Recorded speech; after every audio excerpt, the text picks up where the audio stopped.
no concelho de Odmira, Santiago do Cacém, mas também em Sines.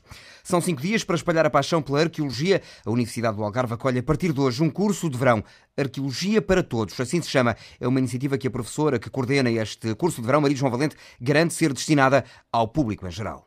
Bom, significa, antes de mais, que extrapula um bocadinho aquilo que normalmente nós fazemos com professores universitários. Portanto, normalmente nós damos aulas na universidade, são aulas especializadas, e aquilo que tentamos fazer é expandir o nosso know-how para fora da universidade, atingindo pessoas que normalmente vão à universidade só de visita, desde pessoas mais velhas, não é? Desde estrangeiros, neste caso até mais estrangeiros do que até se calhar portugueses, porque é um curso em inglês, estudantes de secundário e, logicamente, os nossos estudantes também, se quiserem assim participar, não é? O ponto em comum de todas estas pessoas é, de alguma forma, o gosto pela história, pela arqueologia, pela descoberta, porque, por exemplo, falou-me em pessoas mais velhas. Entre estas pessoas estamos a falar, por exemplo, de pessoas reformadas, não? Sim, reformadas. Aliás, isto tudo começa de uma forma muito interessante. Nós temos mais ou menos uma parceria, se quisermos, ou uma colaboração com uma instituição chamada Associação Arqueológica do Algarve, que essencialmente é composta por estrangeiros, não é? Que vivem cá, expatriados que vivem cá, nomeadamente pessoas que vêm da Inglaterra, vêm da Escócia, vêm da Irlanda, da Alemanha, da Holanda e por aí fora. E eles têm colaborado connosco, inclusive dando-nos bolsa aos nossos alunos finalistas de arqueologia, e a nossa contrapartida foi, de certo modo, tentar fazer um curso que eles também pudessem com facilidade frequentar, não é? E são pessoas que, essas que está a referir, de expatriados, que têm outras origens, outras nacionalidades, são pessoas que têm algum gosto particular pela história, pela arqueologia portuguesa, o que os leva a isto, ou são motivados porque já faziam isto, provavelmente, ou já fizeram isto noutros países, inclusive no país de origem? Essencialmente, a ideia que eu tenho das conversas que eu tenho com eles é que há uma paixão, efetivamente há uma paixão de fundo pela arqueologia. Logicamente, tendo eles vivendo em Portugal e tendo um gosto pela cultura portuguesa, logicamente revêem-se muito na arqueologia portuguesa. Portanto, acaba por ser um pouco de tudo. Alguns deles já fizeram alguma arqueologia ou tenham, amadora, no sentido de terem já frequentado alguns cursos, etc., lá no estrangeiro, e que depois vêm para cá e que gostam de continuar os seus conhecimentos, não de uma forma profissionalizante, mas de uma forma amadora e muito interessante. Este é um curso essencialmente teórico, de alguma forma de divulgação de conhecimentos, de técnicas, de registros, de documentos. É uma mistura.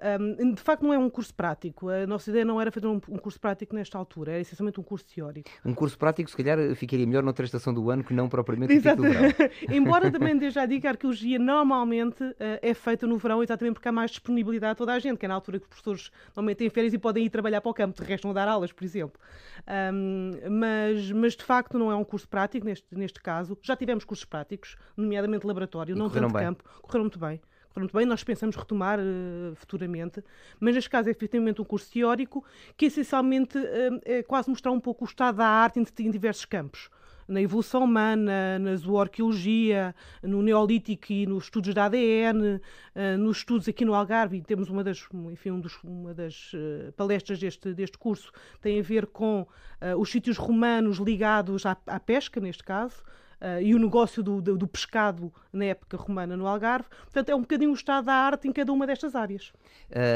Há um dado curioso, várias pessoas, vários convidados que têm passado pelo Portugal em direto e que de uma forma ou de outra estão ligados à história e à investigação, falam da facilidade com que nesta região, neste território, não apenas no Algarve, podíamos falar em Portugal, um país com 1000 anos de história, mas a facilidade com que se encontram vestígios, a facilidade com que se encontram pedaços da história,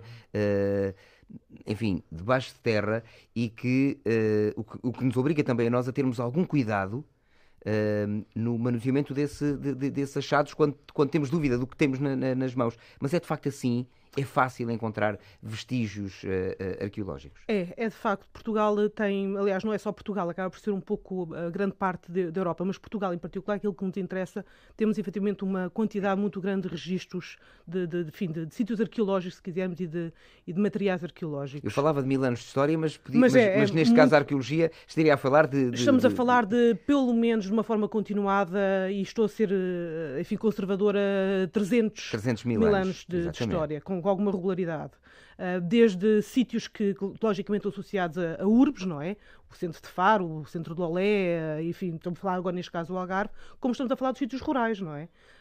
E das grutas Enfim, é muito difícil para um arqueólogo que faça algum trabalho de campo, não é? Que vá para o campo procurar sítios arqueológicos, não encontrar nada. Mas depois não basta só encontrar, é preciso relacionar aquele achado com qualquer hiato que por vezes que aquele pedaço vem de alguma forma ajudar a explicar. Ontem estava neste mesmo estúdio uma outra convidada nossa que falava sobre a história e a eventual tradição judaica pouco conhecida ainda no Algarve, e há bem pouco tempo foi encontrada uma lápide funerária, creio que é assim a designação, na zona de Silves, e que mais uma vez vem ajudar a explicar essa presença. E isto é a história, isto é a arqueologia. E efetivamente, enfim, procurar apenas não basta, não é? É preciso também investigar, é preciso interpretar. E isso acaba por ser aquilo que o arqueólogo tem que fazer depois, não é? É levar os materiais para o laboratório, é estudá-los. É mais o tempo que nós passamos em laboratório do que passamos no campo, ao contrário do que muitas das pessoas pensam. E, logicamente, escrever. Escrever. É sempre pouco escrever. Escrever no sentido de divulgar, não é? De escrever só por escrever, não é? Escrever por divulgar e palestrar, ou seja, fazer isto que estamos a fazer palestras. A carreira de um arqueólogo, a vida de um arqueólogo, quase que seria um trabalho de alguma forma, enfim, que não varia a lado nenhum se não fossem esses escritos, porque estão constantemente a recuar aos últimos textos escritos sobre determinado local, sobre determinado achado. E assim a complementar o trabalho, um trabalho que nunca acaba. Sim, aliás, nós costumamos dizer que um dos trabalhos típicos da arqueologia, tradicionalmente, é fazer cartas arqueológicas, apontar quais são os pontos em determinado território onde há sítios arqueológicos. No momento em que nós escrevemos uma carta arqueológica, ela já está ultrapassada, porque essencialmente basta ir para o campo mais uma vez e encontramos mais X sítios, não é? Dependendo também do nosso know-how. Portanto, sim, é um trabalho continuado, é um trabalho que muitas vezes, enfim, digamos, depende dos sítios, não é? Pode ser extremamente compensador, até em termos mentais, não é? Encontrarmos algo que, no fim de contas, é a nossa memória como povo e é a memória da humanidade, que é mais do que só Portugal, não é? Porque Portugal tem, enfim, um tempo de história, mas antes de Portugal havia um território. Estava aqui um território que estava ocupado. Que estava ocupado e que esteve ocupado desde há muito, não é? E com raízes muito interessantes, porque tem raízes, logicamente, com o norte da Europa, mas também tem raízes com a África, também tem raízes com o Mediterrâneo. As nossas raízes, somente aqui no Algarve, com o Mediterrâneo, são imensas, não é? Portanto, há efetivamente uma série de dinâmicas que passam por aqui, muito, muito interessantes, e que, logicamente, o arqueólogo, tal como o historiador, tem que estudar, tem que interpretar e tem que divulgar. Isto são camadas de história sobrepostas umas sobre as outras, que é preciso ir escavando para chegar lá às mais remotas. Este curso de Arqueologia para Todos vai procurar também, de alguma maneira, aqui o tema é mais global, é a arqueologia de uma forma mais global. Mas vão também procurar ir ao detalhe, olhando para o território, para este território onde nós estamos?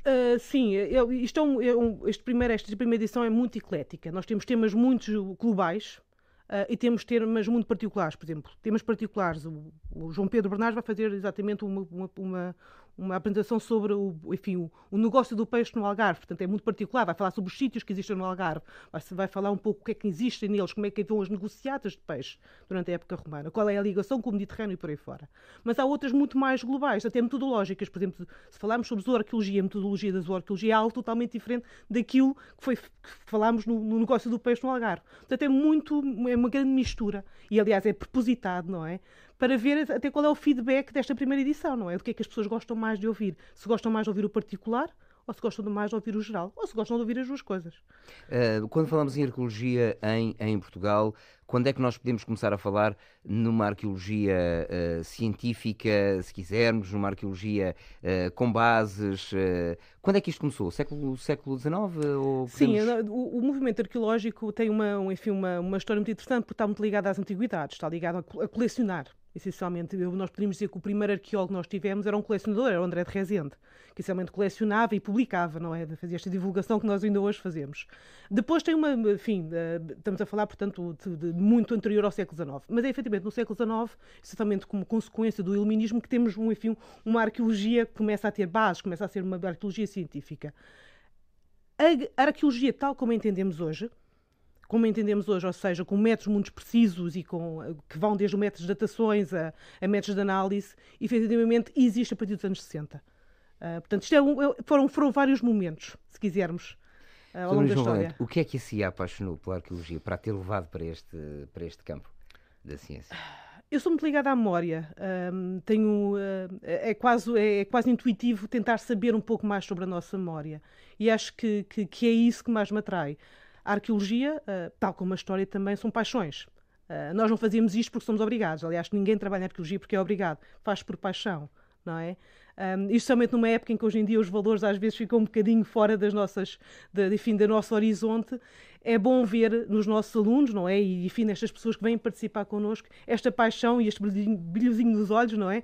Que se nota, não é? E que torna esta área tão atrativa. Maria João Valente, coordenadora do curso de verão Arqueologia para Todos, curso que está a ter lugar desde hoje no campus de Gambelas, da Universidade do Algarve, no edifício da Faculdade de Ciências Humanas e Sociais. No site desta faculdade, os interessados podem encontrar mais informação sobre a Arqueologia para Todos. 1000 km para pedalar.